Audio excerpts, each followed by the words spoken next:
Hello, everyone, and welcome to the Beyond the Hire podcast, where we dive into recruiting for the go-to-market space, what it takes to build winning teams, and how industry leaders got to where they are today. My name is Sandra, and I'm the VP of Marketing here at Bets. We are also accompanied by Aisha. She's the marketing manager. Hi, Aisha. Hi, everybody. And we are accompanied today by Michelle Vitus. She is the CEO and founder of Slate. Slate is a B2B coaching platform that helps organizations invest in their people, whether they're growing into bigger roles or navigating what's next. Before starting Slate, Michelle built her career in business development at 2 startups and spent several years as a VP in commercial banking at Wells Fargo. She holds an MBA from Stanford and a finance degree from the University of Minnesota. These days, she's passionate about increasing the access, scale, and impact of coaching. Thank you so much for being here, Michelle. Glad to be here, Sandra. I am thrilled to be talking to you because we had a little, questionnaire that we sent to our guests ahead of time. And a few things piqued my interest that I was really eager to kind of jump into. I also have your profile in front of me. So I'm going to be asking you a ton of questions, kind of how you got started and how you got to where you are today, because that's what everyone really wants to know. We have a lot of our candidates listening and some of our hiring managers as well. And especially the candidates always want to figure out how to make it to the top. And obviously you're an entrepreneur, you have your own company, but you've had a really interesting career before that. So I'm going to just kind of jump in here. Let's start right at the beginning here. So you had your undergraduate degree, but you decided to go to Stanford for an MBA. Can you talk to me a little bit about why you decided to do an MBA? And if you had to do it again, would you? Yeah, great question. So I spent 5 years in commercial banking. I had a finance degree and I was comfortable. So I had risen to the role of VP, which in a bank, there's a lot of VPs, but I had achieved some success early in my career and I was really comfortable. And when I thought about it, I was like yearning for something that was more entrepreneurial, but I didn't know exactly what. And I knew if I didn't take some form of a leap at that point, I was probably going to be in banking for a very long time. And so I chatted with mentors. I chatted with some folks that I trusted in my circle and really decided that an MBA was a great point for me to pursue and rethink what I wanted to do next and explore that entrepreneurial desire that I had. So went to Stanford, which is obviously a very entrepreneurial school. Yes. Had an awesome experience, not only the learning, but also the people that I met. And it was out of one of my classes that I met the CEO of a startup that I ultimately joined post-business school. Love that. So it was that path from like very mature, very traditional industry of banking to a business development role at a venture-backed startup. So really interesting. So if you had to kind of make those decisions again, now looking back, you'd say I'd do it again? Absolutely. And the do it again is a couple things. One, it opened my mind to a lot of possibilities. I didn't go straight from banking to starting my own company. I went straight from banking to something that felt a little bit adjacent. It used some of the skills that I already had. It was in a company that was, I think at that point it was like Series C when I joined. So there was established, I still had some mentorship. And so I grew a lot in that. So it gave me that pivot point, which was really important for me. But then the second part of it was I am still in touch with the incredible network that I built through my MBA at Stanford. So we've got a WhatsApp group. We put our challenges and our questions out to each other. We meet up. It's a really powerful network that's built on authentic relationships. And that is hard to replicate. So Stanford's obviously a very recognizable name. Would you say that, in order for it to be worth it to get your MBA, to invest that money, those years, does it matter the school you go to, or is it just about getting that MBA? And you can be honest. I know it might be like a hot topic, but what do you think? I think you've got to know your why when you go for a big investment like an MBA. I mean, there's lots of versions of an MBA. I know people who've done part-time MBAs, who've done full-time 2-year MBAs like I did, who've done the executive 1-year programs. And I think the most important thing is know your why. What are you trying to get out of it? So for me, I was trying to get a career pivot, and I was trying to get a network and lifelong community. And so that doesn't mean you have to go to Stanford for that. Even if someone's why is similar to mine, they can get that career pivot or that network that aligns with their goals somewhere else. But you've got to really suss out what your objectives are and how does the school align with that. That's really good advice. And I do want to go back to that for a second, to your job title at Wells Fargo. You were vice president. I'm assuming you were quite young at the time to be a vice president at Wells Fargo. Yeah. How did you do that so quickly?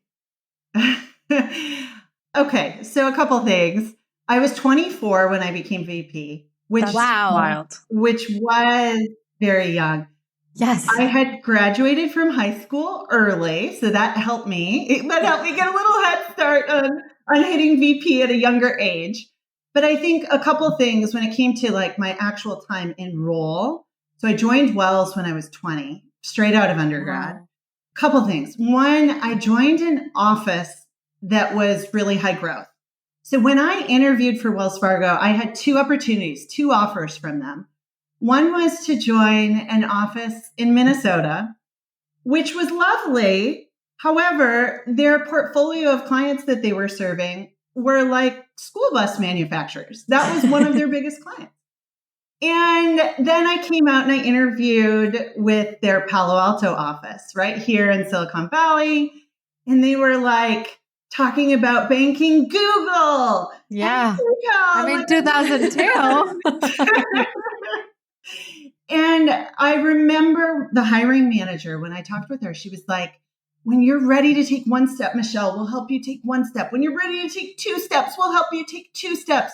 There was this energy and this hyper growth that was just everywhere I looked within the office in Palo Alto. And so I did not know much about tech. I did not know much about Silicon Valley, but I was like, that's the team I want to join. And so I think joining a team that is growing inherently creates opportunities.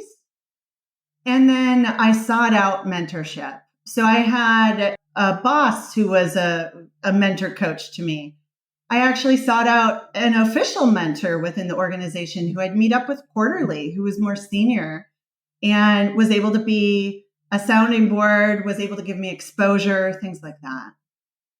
That's amazing. I'm so impressed. At 24, I was definitely not a VP of anything. I will tell you that. You are very impressive. That's very, very cool. So also, I feel like makes a lot of sense, the MBA and everything like that. So you did your networking. You were able to get your job through your MBA and the connections you made there.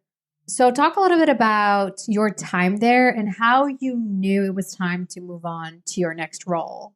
Because you moved on after about, let's say, 2.5 years or so. Yeah. So, and maybe it's helpful to kind of talk about the 2 startup roles together. So I was in the clean tech space from 2009 to 2012. Mm-hmm. And that was both an exciting time of a lot of funding, a lot of government programs, things like that going into energy efficiency and clean tech. But it was also a tumultuous time as you moved into like 2011, 2012. So at the first company I was at, I saw that we were hitting some rough patches. I had to actually let a few people from my team go. And I was feeling like the growth and the opportunity that I hoped would materialize within that company wasn't taking shape in the way that I had expected. Mm-hmm. And so I was in a business development role. And what I was seeing was that I was starting to have less belief in what I was selling, essentially. Mm-hmm. And I was like, I'm not going to be able to do a good job in my role if I don't have full conviction that we're going to make this happen. And so I felt like not only for myself in my own career, but also in fairness to the company, it was like, okay, I think my time has come to wrap up. And so I moved to another startup, also in the clean tech space, an energy efficiency software company. Yeah. And was really excited about the possibility of that. An amazing team. When I look back at who I had the chance to work with at that second startup, people have gone on to some incredible places.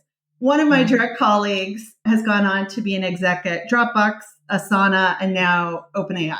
Love that. Wow. Really, OpenAI is one of our clients. Love it. Really incredible people. And yet, that company too, we faced our challenges as an organization. And ultimately, at the second company, we did not raise our D round of funding. The term sheet got pulled. And from the CEO on down, the layoffs happened. And my entire team was impacted. And so that was very much, it was very much an abrupt transition. And those ones, regardless of, we've talked about my background, I had been up and away on my career, VP by 24, Stanford MBA, like running teams, all of that. And my path had felt pretty linear. Yeah. And then boom, I got laid off. And so, that was a really pivotal moment for me, and a moment of reckoning where I had to ask myself, okay, where do I go from here? Do I stay in the clean tech industry? Do I stay in the startup world? Do I want to move back to a more mature company? Do I want to use this as a launchpad to start my own thing? And so that was a big moment for me. So where were you at privately at that moment in time when that layoff happened? Because I know obviously layoffs within the last few years have been everywhere. And a lot of people have turned that into opportunity to start something for themselves. But a lot of other people, like, I have a family, I have home, mortgage, those types of things I have to deal with. I myself have 2 children. So this is always something that's in the back of my mind. How do people just, take that risk? Where were you at that moment in time when that happened to you? I was single with a mortgage, and I had just proactively paid down part of my mortgage, which meant that my cash was not as high as I wish it would have been after I got laid off. Oh, yeah. So it was definitely a consideration. And so as I started looking around at what do I want to do next? So this was 2012. This was a number of years back. As I started looking at what I wanted to do next, I did look at posted jobs. I did think, do I want to just hit it hard and go find a job? Yeah. But when I was looking at the roles, none of them were really exciting me and jumping out at me. It was like, I didn't just want to, I had been in kind of broader business development roles. It was defining a new segment for a business and then going out and executing on that plan and getting the early clients. But it was much more like there was an element of creative market definition and then strategic selling. And I didn't want a traditionally defined AE role. I wasn't experienced enough at that point to go get some senior leadership role, which would have sounded more exciting to me. Yeah. And so I wasn't finding in the posted job descriptions really something that felt like a fit. And in my own experience of getting laid off, I was offered career transition services, outplacement services, which a lot of people do. Yeah. And as part of that, I had access to a career coach. And I put it in air quotes because when I got on the phone with this coach, he was literally following a script. It was like, today we're going to talk about do's and don'ts of interviewing and why networking's important. And I interjected and I was like, here's what's on my mind. Like, can we adapt the content of our call? I'm thinking about, where do I want to point myself? Yeah. What do I want to do next? Industry-wise, role-wise, all that. And his response was, well, why don't we just go through it a little faster? He was like, I can't do that for you, but here's the rest of my script that I can read out to you. Totally. So 2-hour call became a 1-hour call. I dropped out. And then I came to find out that my company had paid $3,000 for a worthless phone call. Wow. That's crazy. Yeah. Crazy. And that's also like 13 years ago, they dropped that kind of money. That's a very different amount than today. You got it. I love it. You're like, give me that money. I'll have a better spiel. That was the deal. So that was the light bulb. I was like, hey. You're like, I got that mortgage to pay. So, So I ended up, that's the origin story of Slate. So I ended up thinking, wow, that is really messed up. Really a missed opportunity to meet me at a pivotal point in my journey. Like that did not serve the company well to spend $3,000 only to have me drop out. And so I started exploring career transition services, B2B outplacement as a business opportunity. And initially I gave myself 3 months. I was like, I'm going to pause my job search. Yeah. I'm going to give myself 3 months to go explore this, to go interview people in the space, to go suss out what the market is and see if there's something there. Yeah. Wait, that's really interesting because Aisha knows this. People always kind of jump through like, oh, and then I did this and next step. I'm always like, no, wait, let's take a step back. How did you do that? So I'm going to do that right here as well and say, okay, let's talk about this. You took 3 months. So obviously financially, we're like, I can do this for 3 months, which is step one. You got to be able to do that financially. Then you decided this is a great idea, obviously, which it is genius. So you just went and talked to people who did this for a role and were like, how can I do this better? And did you write a business plan? Obviously, you had your MBA from Stanford, so you know a lot more than I do. Is that how you were able to get this off the ground? Like, I want all the details. And I'm sure everyone listening right now is like, I've had this company idea, I want to do it. I just don't know where to start. Yeah. How do you start? Well, so it started with, oh, wow, I see a problem. So my first question was, did other people experience this as a problem or was it just me? Yeah. So I talked with other people from my company because a bunch of us, like most of the company got laid off. There was one division that stood standing for a little bit. So I talked to other people who had gotten laid off and they had a very similar experience. Their desire was, what they needed was maybe a little different than me, but it was very much everybody had this one size fits all, this isn't helping me kind of experience and didn't find value and dropped out.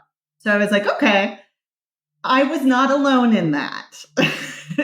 Then I also was looking at how big is this market? Is this a big enough market? Like, I'd never experienced outplacement before. So it was like, oh, is this a big market? Do most companies offer outplacement? What's the deal with this market? How does it work? Who are the competitors?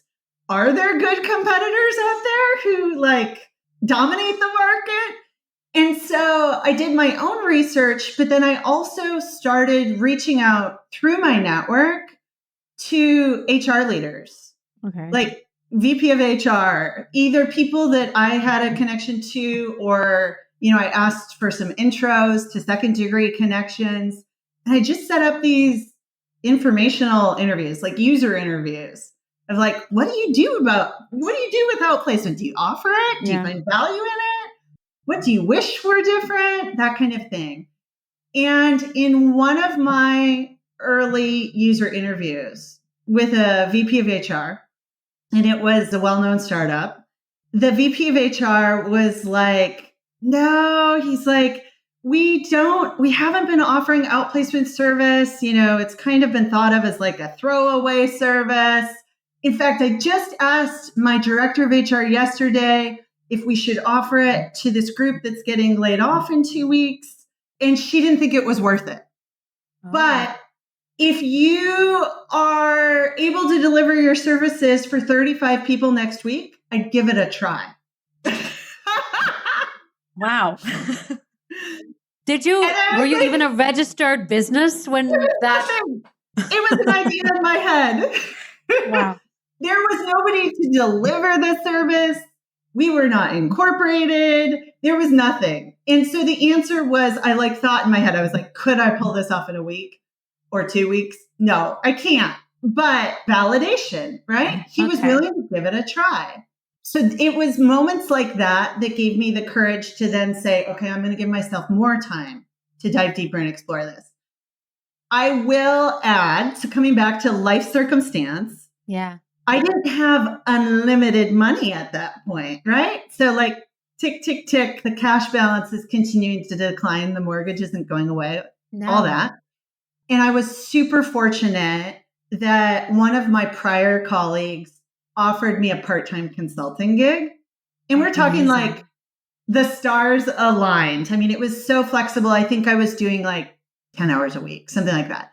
It was enough to just take the edge off and be like, okay, I just bought myself more time. Yeah. That's amazing. Yeah. I know this is going to sound silly and I'm repeating myself, but okay, you had to prove a concept, right? And you knew people trusted you enough then at that point to actually offer this service. So how did you create it? Like, did you start with making a website? Did you start cold emailing people offering your services? How did you really do it? I want the real details. I want everything. Well, so I chose a path that is a hard path. I chose to bootstrap the business.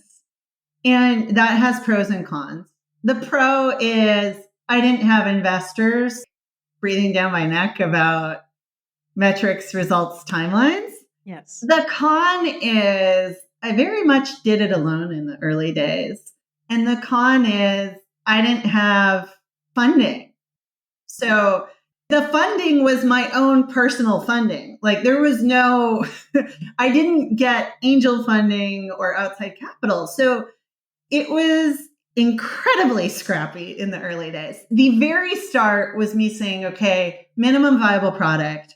Like, how could I deliver something that would be a better experience than what I have and have some structure and scalability to it? And so I started by recruiting some career advisors and resume writers. I also started by defining like what the process and program elements were going to be.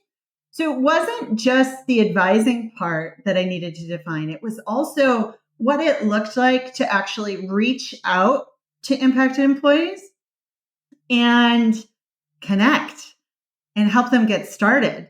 Because even that part of my personal journey was a real drag, like very de-energizing, the first calls that I had. So it was about defining like, what do I want to be different about this experience?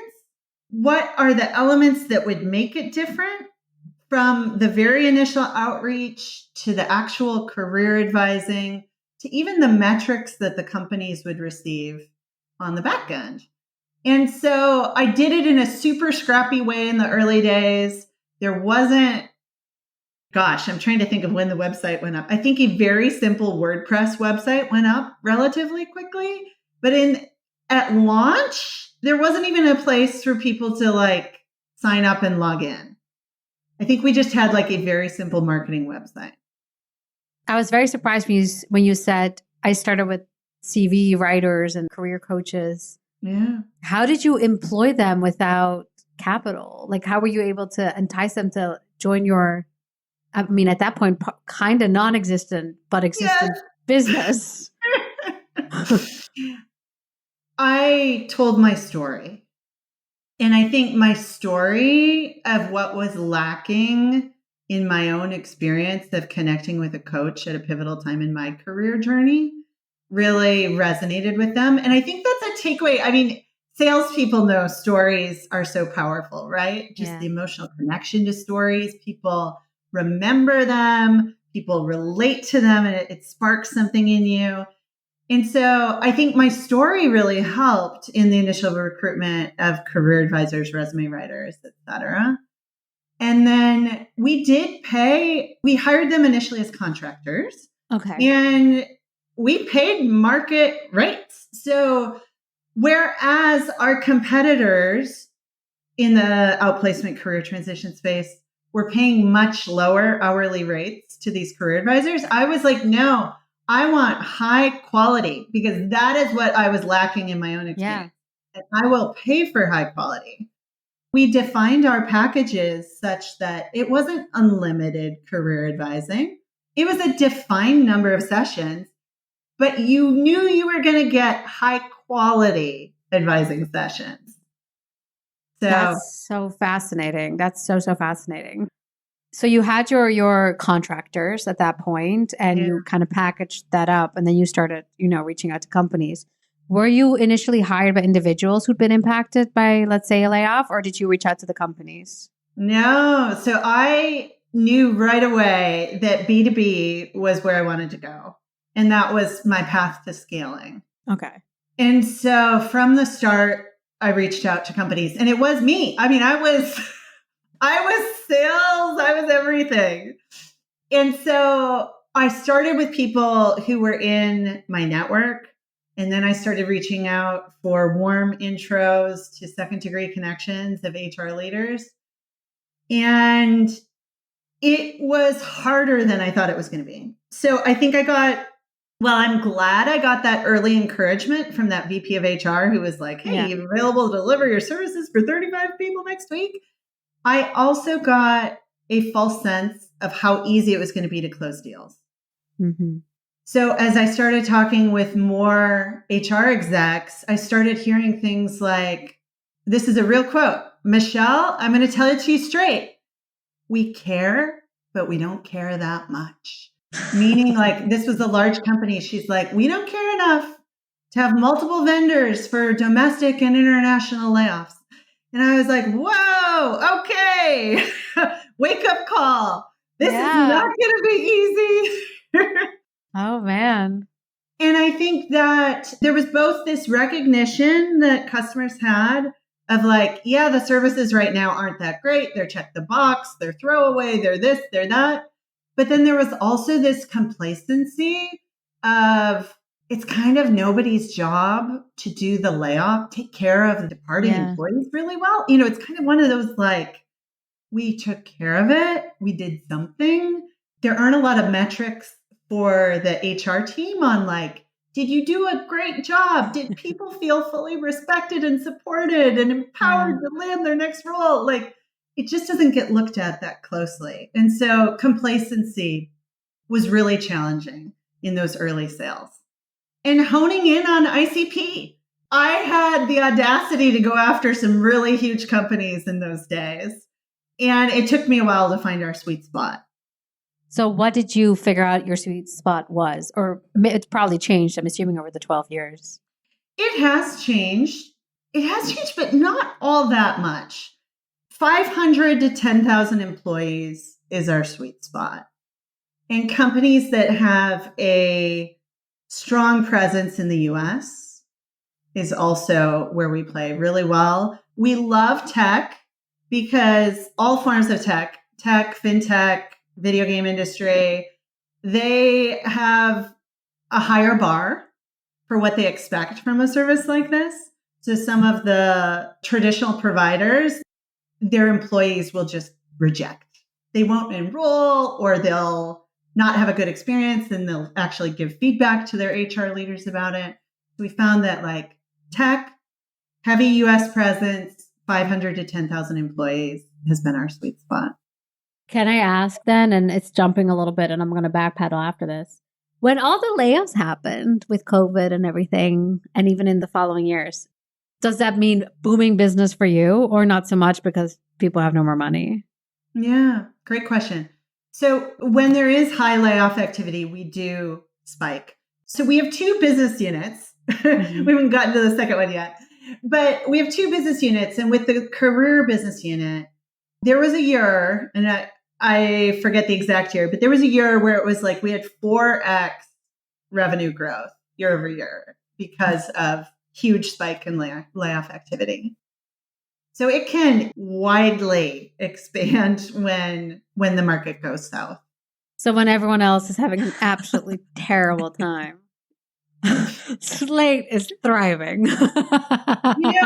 It is. We in the most respectful way. Yeah, I say that very authentically.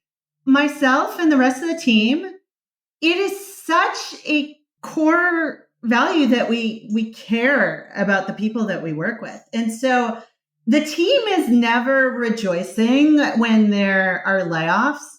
But what we do get excited about is we can actually help turn what feels like a negative or super challenging experience into hopefully something that is positive for people. And so I get excited that we're in a position to be the ones to support those people versus what I was hearing from HR leaders back in the day of, it's a throwaway service. We're going to show up. We're going to let you know that we care. We are going to empower you to find work you love. And I'm glad that we can be there in that way, in that moment.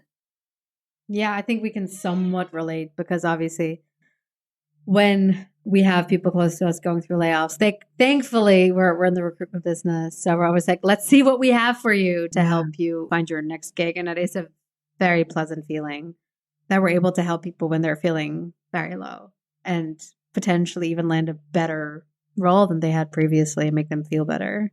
Totally. And better is not just better compensation, though we get excited when people get awesome raises. Yes. We'll get notes of like, I got a 30% raise. Amazing.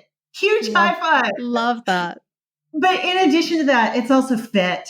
Finding a team where you feel like this is a great fit, or finding that work-life balance of like, like the level of travel that fits your schedule or the culture that fits your schedule, whatever it might be, all the elements that make it like a great fit for you. Amazing. Okay. So I said, I'm jumping forward and then backpedaling a little bit. Yeah. So that's how your business started and your first offering, but you said you've expanded your offering. So when were you able to kind of make your first full-time hires? And then you'd hired before previously in your roles, right? But this is the first time you're hiring for your own company with your reputation really on the line. Yeah. What was that like? And did you hire people through your network or just interviews, random strangers you didn't know? Yeah. So I believe the first full-time hire was 2 years in. Those first couple of years, it was not, like I said, it was not an easy path like I thought it was going to be. So I think it was about 2 years in. And the first hire I made was a director of business development, which was my title for a sales. Yeah, I was going to say that was what you did.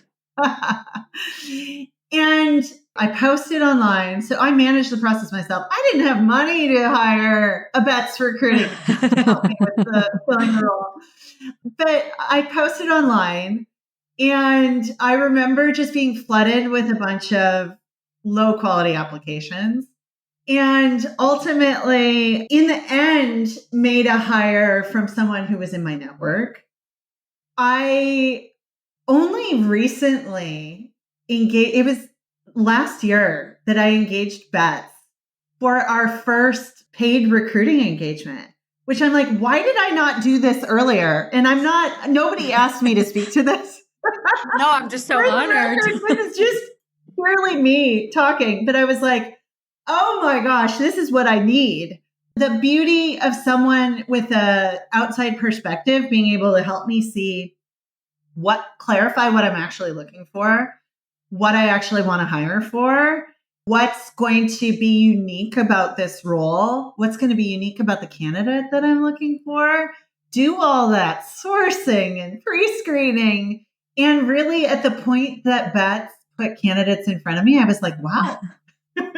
This is amazing. Like these are solid candidates with great experience.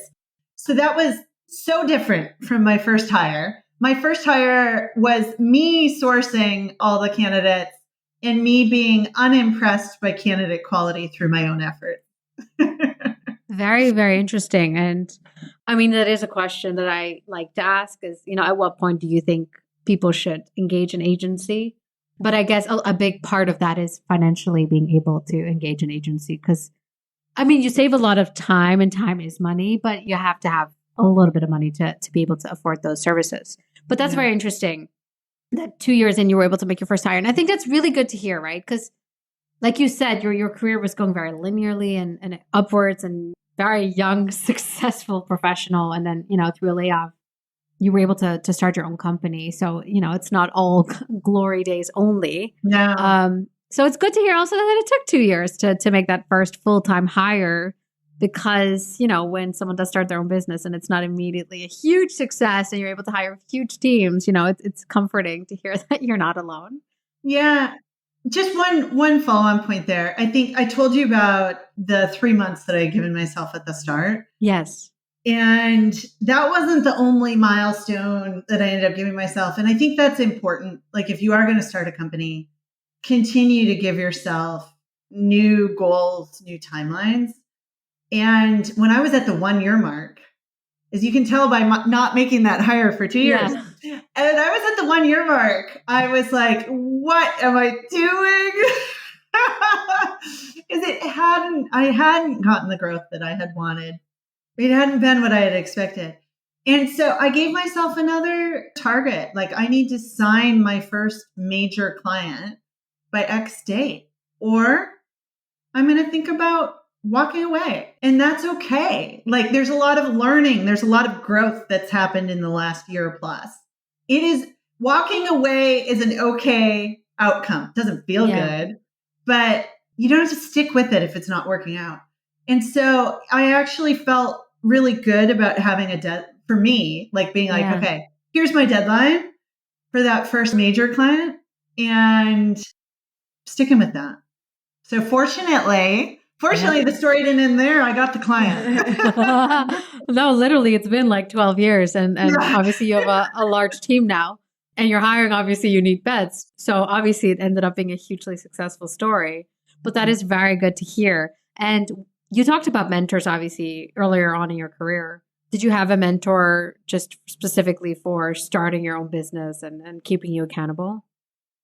Not specific to starting the business, though in those early days, I had a lot of coffee chats with people from my network who I thought would have insight for me in kind of different areas of starting the business. And so I would reach out to business school classmates and just say, hey, can we catch up for coffee and pick their brains on different things? So I had a lot of informal sessions with people on a variety of different areas of starting the business. And then I did bring on an advisory board with 3 different people 2 of whom were chief people officer types. One of whom was ran a talent development, org development consulting firm. Really clever. And at what point did you do that? At what point did you bring on the advisory board? Yeah, the advisory board was pretty early on. It was within the first year, probably within the first 9 months even. Oh, wow. Okay. Yeah. You're a really good storyteller, so I'm not surprised you were able to entice people to kind of join the advisory board of your company. Yeah, it was.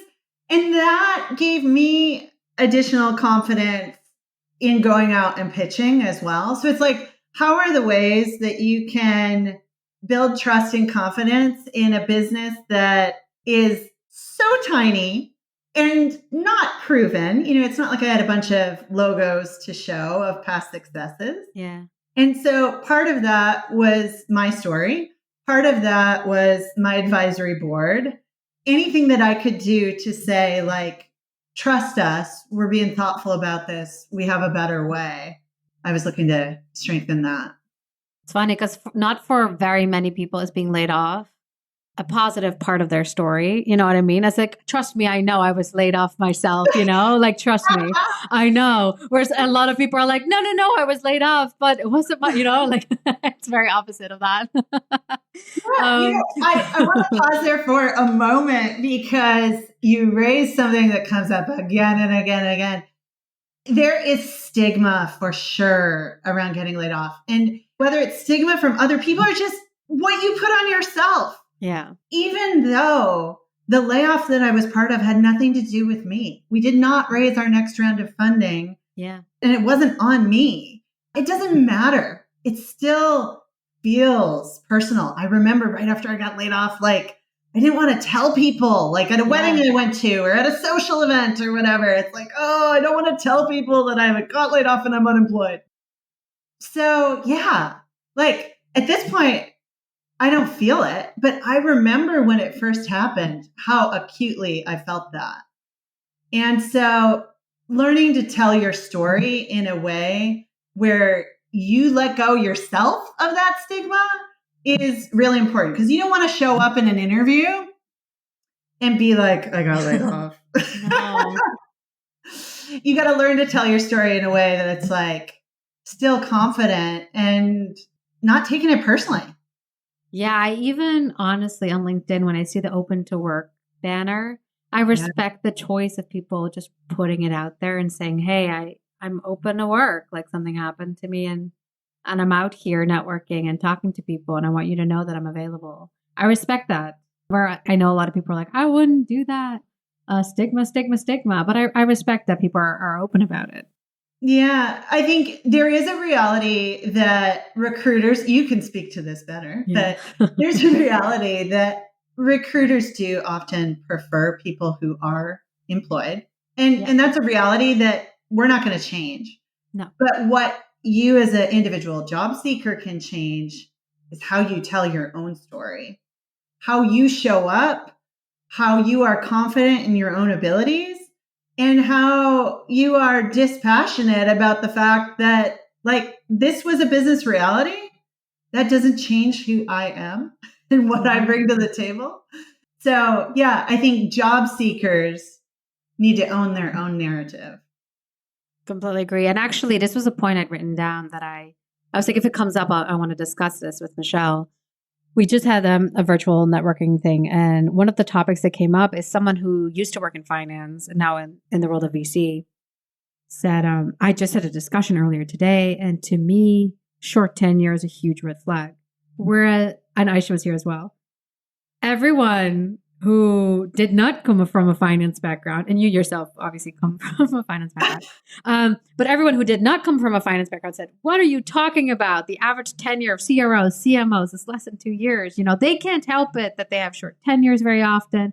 It's about the story. It's about how often they've been promoted within the role. I actually want people who have, short stints because it shows they're go-getters. They're going for that higher salary, the better title. If they're not being treated right, they're willing to move on. And that was really eye-opening for the person who initially was like, to me, it's a red flag. So I'm curious about your opinion there, but also, I think, the way you're expressing it too, it's the reality of the world we live in. Yeah. So I do take pause if I see someone on their resume. It's like a year, short. That's certainly a flag. Yes. And definitely requires you do have a finance background. I think we've been fortunate at Slate to have people who are pretty long tenure, who stay with us for quite a long time, which is like part of that is it's a mutual fit, right? Yeah. But if we're bringing people on, like, I'm not afraid to see people who have 2-year experiences. Yeah. I think accelerating people's time to impact in a new role is the most critical thing, because what we don't want to have happen when we make a hire is it takes 6 months to have you start contributing.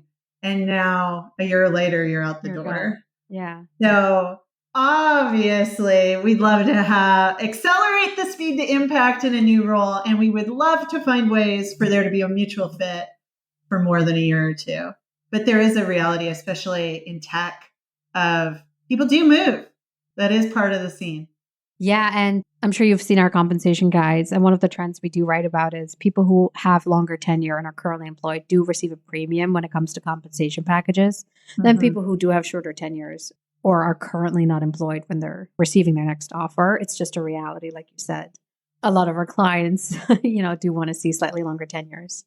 But again, talking to a bunch of executives, a lot of them completely understood it. And they themselves had stints of, 2.5 years, 3 years, 2.5 years, 3 years, which is obviously a little bit longer than the year you were mentioning, but also not, as long as your, 5 years as at Wells Fargo. But obviously we love long tenure. I think you know this, but at Bets, the average tenure of our recruiters is 5 years plus. We have people who've been with the company for 10 years, 9 years, 8 years, who have seen us through all the phases and have been with us for a very, very long time and make good money. And I don't think they're going anywhere anytime soon. They're really good at what they do. Yeah, no, I do think it depends on the type of business they're in. So then for you, like you said, it's a flag. it's not a red flag. What would your recommendation be then? If you see it, what's the question you ask? Like if you give them a chance to explain why they have shorter tenure. It usually comes up in our interview process. What I like to do in interviews is I will take the last two positions and I will deep dive into the last two positions of what were you hired to do? What are you most proud? What's the accomplishment you're most proud of? Who was your manager? What was it like working with them? Why did you leave the role? And so in that kind of standard deep dive, whether someone was long tenured or short tenured, it usually comes up. And it will come up. I ask why they left the role. Yeah. It comes up. And I want to see thoughtfulness in it. And if it was a layoff scenario as opposed to a voluntary departure, I'm very interested in how they describe it. I caution job seekers around like trash talking their prior employer. I think it's important for you to find the language that still is true to you, but without being emotional or angry about the situation. And so I look for that more neutral, balanced description of what happened. I also look for the attitude that people have of like, okay, sucks that they got laid off. Like, I get it. I know how much it hurt, even when it's not your fault. But what's the attitude you had coming out of that? So that's all important to me. Have you ever hired anyone who used your services? Not yet. Not yet. Missed opportunities for those people who are talking to you. They should immediately pitch themselves. That's really interesting. I know you had a hard stop and we're almost out of time, which time flies. I have so much more to discuss. It's absolutely crazy. So let me make there's pressure on me now. Let me make my last few comments good and so you have a chance to give us thoughtful answers. So let's leave it here then. Your company now is 60 people, right? Yeah. You've done a lot of hiring over the years, a lot of hiring. Who would you say is your best hire? Did you expect them to be your best hire and why? Best hire is a loaded word, a loaded phrase. It is. And okay, so I'll give you an example. Watch all your employees listening carefully now. They're like, is it me? Well, okay, so I will do a quick caveat and say there are different people. When I think back, very genuinely, when I think back to our journey of growth, there are different hires in different seasons of our growth who were so pivotal at moving us forward. So I cannot say best hire, but I will highlight one hire who comes top of mind to me right now. And her name's Melissa. And she is our director of customer success. What I love about Melissa is how she has grown in her role. She's grown with us. So she's been with us over 3 years now. And when I originally brought her on for a hybrid sales and customer success role and was asking her to wear a lot of different hats. We had very little definition of that role. And we collectively defined that, got it going, and then grew it to the point where we were able to hire dedicated senior AEs.